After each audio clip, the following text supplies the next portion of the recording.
The enemy's equipment shatters into pieces. Precise work by our drone operators and more. Intelligence and artillery are right there. They work in harmony. Fresh videos straight from the front are already being discussed all over Ukraine. Will Putin back down after such disgrace? Find out in our report right now. The orcs are advancing on the Dnipro. The enemy is trying to reach the administrative border of the Dnipropetrovsk region. Because of this, it's hell on the Pokrovsk direction right now. The lack of prospects in operational and tactical terms does not stop the enemy. They stubbornly try to break through the defense of our troops in this direction and reach the administrative border of the Dnipropetrovsk region. To this end, the Russian command daily sends new units into battle, drives its soldiers to death, and reports on illusory successes and victories, reports Commander-in-Chief Syrsky. Also on April 9th, the Commander-in-Chief of the Armed Forces of Ukraine, Oleksandr Syrsky, noted that one of the objectives of the military exercises West 2025 in Belarus, in which the Russian armed forces will also participate, could be the covert formation of offensive troop groups that might attack Kyiv, repeating the scenario of the year 22. In 6 months, the anti-aircraft gunners of the 3rd Assault Unit shot down 220 and hit 28 enemy UAVs. The brigade once again took first place for the number of drones destroyed in the electronic points, ranking among all line brigades of the ground forces of the armed forces of Ukraine. The fighters also became record holders for shooting down small-sized targets, bow and leaders in eliminating Lancet loitering munitions. This includes 40 reconnaissance Zala, 29 Supercam and Scat, 12 Orlan and 1 Rare Marlin. Also 17 Lancet loitering munitions, including the modern modification Product 55 and 2 Molnia, up to 150 small-sized UAVs, for the downing of which the highest skill is required. The total number of targets is 349, intercepted by our UAVs, shot down by air defense systems with small arms. All of this is the anti-aircraft missile and artillery division of the 3rd Assault. Each fatality for Russian drone operators in this video. And at this time, explosions underfoot, ammunition detonation, enemy infantry and vehicles were blown into the air. These are shots of the precise work of the FPV of the 3rd Assault, targeting identified enemy targets. They dismantled the enemy's manpower and an entire fleet, vans, trucks, APCs and a tank. They hit a car filled with occupiers who fled in panic in all directions, and the ammunition, which burned everything around with a shockwave. Precise and swift strikes on the enemy with no chance to escape or hide. The work of the unit's fighters. HIMARS is pure detonation.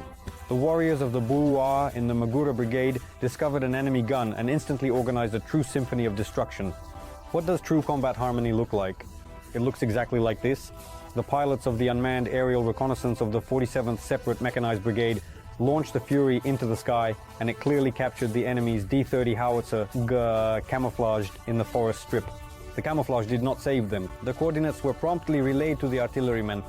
Then everything went like clockwork. A few quick calculations, targeting, and a powerful HIMARS strike. The hit was precise, the detonation complete, the howitzer disappears along with its crew. This example is yet another testament to the effective interaction between intelligence and artillery. Each unit works in harmony, complementing the other. It is this synergy that allows for the rapid detection, transmission of targets, and destruction of the enemy before they can even fire a shot.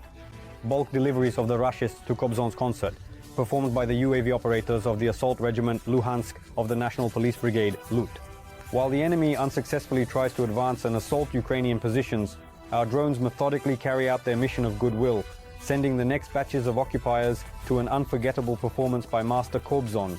The operators of the strike UAVs of the Luhansk Regiment work professionally, coolly, and with jeweler-like precision. One successful sortie and the equipment is hit, the personnel is neutralized, the fortification is destroyed. Their target is not just equipment, but any enemy concentration that dares to approach our positions.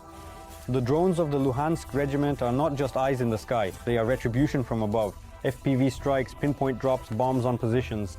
And another dozen of Putin's men are sent off to a concert with no return ticket. And while the Russian command throws new and new reserves into battle, Ukrainian forces continue to economically, precisely, and with inspiration, reduce the lists of enemy formations. The work continues. Tickets are already printed. This entire vibrant weekly chronicle is as bright as the flames of enemy ammunition depots after the strikes by Cartia drones. In recent days, the operators of the Cartia unit strike UAVs have been destroying everything the enemy tried to hide. Ammunition depots ignited like festive fireworks. The fiery flashes were a clear signal. The Ukrainian sky is under our control. Enemy mortar crews, artillery positions, and at least 3 pieces of equipment couldn't withstand either. Each sortie is a minus for the enemy and a plus for our victory. Cartia continues to operate precisely, swiftly, and ruthlessly, and while the Russians try to hide in forests, groves, or behind concrete shelters, their personal gift is already flying from above. As for the situation on the front is under control. The enemy assaults, but without success.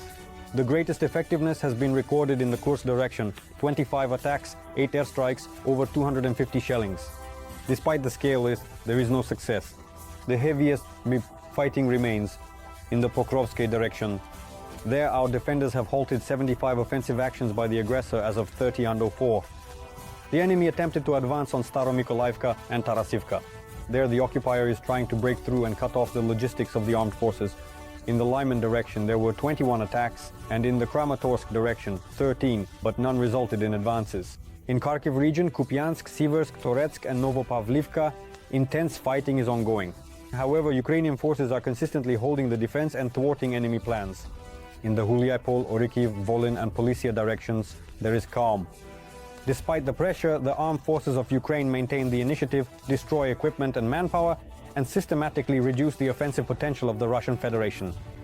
That's all for today. Watch the next news tomorrow. Every voice matters. Join our community, support independent journalism, and help us bring you the truth from Ukraine. Become a member of Ukraine today. Join us now. Shock. Putin's army has hit a new low. The Kremlin seems to be recruiting an army through ads in the tropics. The Russian world, African style. The whole truth about the valiant liberators has come to light. The dictator has started recruiting soldiers from yet another place. The empire is cracking. Find out what is known about this in our upcoming report. Fighters of the Carpathian Sich Battalion captured a Senegalese man who was fighting on the side of the Russian army.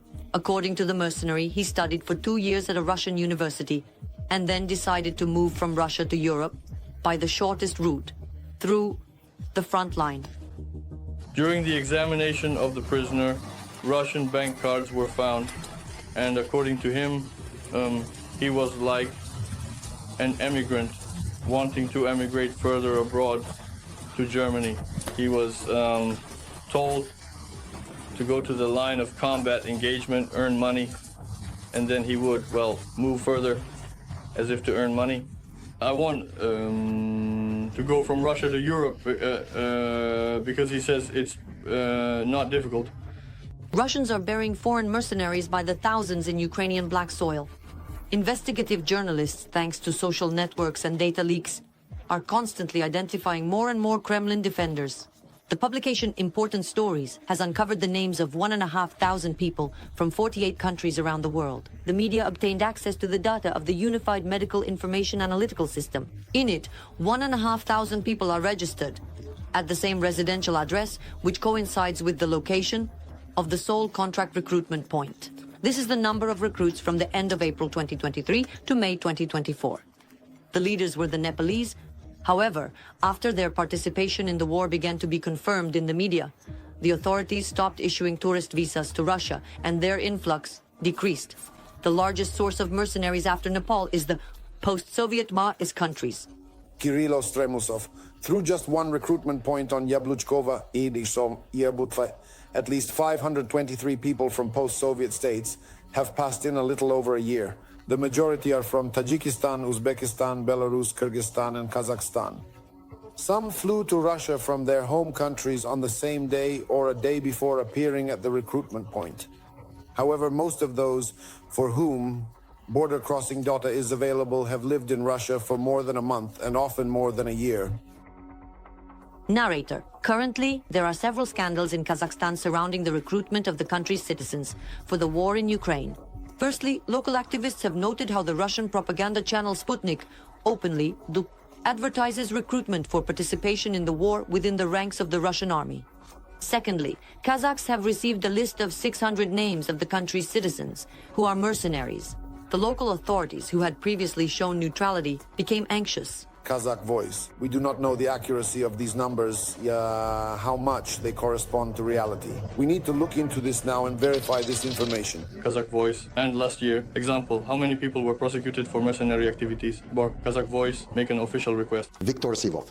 All 661 names that are there, they are accurate. Why can I assert this quite clearly? Firstly, in this list, we found the names of all the West Kazakhstan residents that we wrote about or that I personally wrote about on social media, starting from February 2022. These are the residents of the West Kazakhstan region who went to fight on the side of Russia, the so-called mercenaries. In particular, in this list, you can find the names of Aybek Ramazanov and Batir Yermekbayev, residents of the West Kazakhstan region who are now deceased, and they are dead. In the same list, there is a person named Alexander Gaponov, who is still alive and continues to fight in Ukraine, as far as I know. Besides everything else, apart from finding the names of West Kazakhstan residents that we already know, several women from Kazakhstan contacted me personally after the list was published.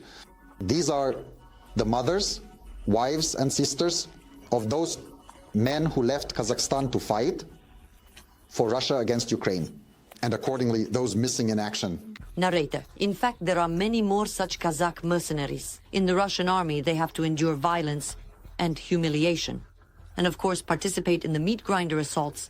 Alexander Gaponov.